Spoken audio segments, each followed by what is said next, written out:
ვიდეოში ვისაუბრებ, როგორ უნდა დაარედაქტიროს მასწავლებელმა თავისი შედგენილი ტესტი, როგორ ნახოს ტესტის შედეგები, როგორ შეაფასოს ტესტი ისე, რომ მოსწავლეებს საშუალება ჰქონდეთ თავიანთი შედეგების ნახვის. ბრაუზერიდან შევდივართ email message-ზე და ვირჩევთ Microsoft Teams-ში შესვლას. წერთ ჩვენს მომხმარებლის სახელს და პაროლს. შემდეგ ვირჩევთ წერტილებიდან Microsoft 365-ს. ჩამონათვალში ვირჩევთ Forms. თუ ამ ჩამონათვალში ვერ ნახავთ, მაშინ დააჭირეთ მითითებულ ღილაკს, რაც იმას ნიშნავს, რომ ყველა აპლიკაცია გამოჩნდება. აირჩიეთ Forms-ი. Forms-ის არჩევის შემდეგ თქვენ დაგხვდებათ თქვენ მიერ შედგენილი ყველა ტესტი, გახსენებთ სასურველი. როდესაც გახსნით თქვენ შედგენილ ტესტს, უკვე გექნებათ მისი დარედაქტირების საშუალება. დაარედაქტირეთ ის შეკითხვა, სადაც გინდათ რომ განახორციელოთ ცვლილება. დარედაქტირებული ანუ შეცვლილი ტესტი შეგიძლიათ გაუგზავნოთ თქვენს მოსწავლეებს.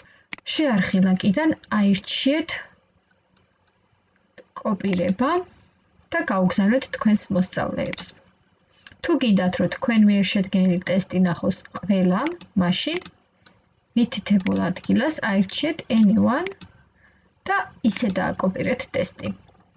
თუ გინდათ რომ თქვენ მიერ შედგენილი ტესტის დარედაქტირების საშუალება შეძლოს იმ მონაწილემ, ვისაც უგზავნით, მაშინ აირჩიეთ პირველი და შემდეგ ეს ბმული დაუკოპირეთ და გაუგზავნეთ მას და არა ეს მაღლითა. როგორ ნახოს მასწავლებელმა ტესტის შედეგები? როდესაც გახსნით ტესტს, რესპონდენტებს აირჩევთ, სადაც დაგხვდებათ პროცენტული მაჩვენებელი კითხვებზე პასუხის.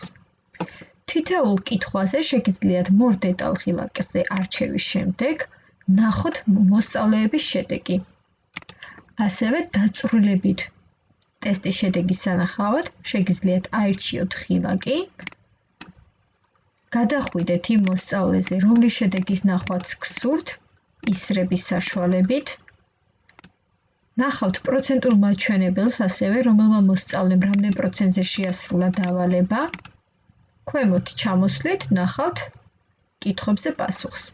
შეგიძლიათ გაუკეთოთ თითოეულ შეკითხვას კომენტარი, ღილაკზე დაჭერით, აკრიფოთ სასურველი ტექსტი, ან შეაფასოთ მთლიანი ტესტი. მთლიანი ტესტის შესაფასებლად დააჭირეთ feedback-ის ნიშანს, აკრიფეთ, რომელსაც მოსწავლეს გაუგზავნით. იმისათვის, რომ მოსწავლემ ნახოს საკუთარი შედეგები და იმისათვის, რომ მოსწავლემ ნახოს მასწავლებლის შეფასება, ამისათვის მასწავლებელმა აუცილებლად უნდა განახორციელოს შემდეგი ნაბიჯი. 3 წერტილზე დაჭერის შემდეგ უნდა დააჭიროს ღილაკი post score. შემდეგ post.